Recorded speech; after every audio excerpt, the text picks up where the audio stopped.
পারেন তাহলে পুরস্কার পাবেন, এবং না পারলেও সান্ত্বনামূলক একটি পুরস্কার পাবেন। তো দেখা যাক কি।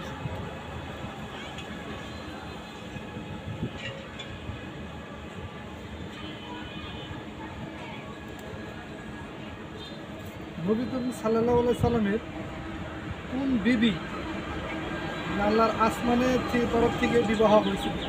আপনি কি বলতে পারবেন? আসমানের তরফ থেকে বিবাহ হয়েছিল বিবি খাদিজা। বিবি খাদিজা রাদিয়াল্লাহু আনহা ওনার প্রথম স্ত্রী। আর দ্বিতীয় স্ত্রী যে একটা আয়সারে ওনারে আল্লাহ পছন্দ করতেন।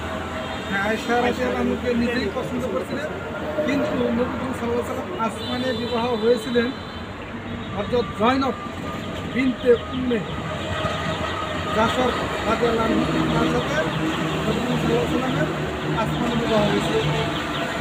যাই হোক, আপনি চেষ্টা করেছেন, তবুও আপনার জন্য একটি ছোটো একটি গিফট।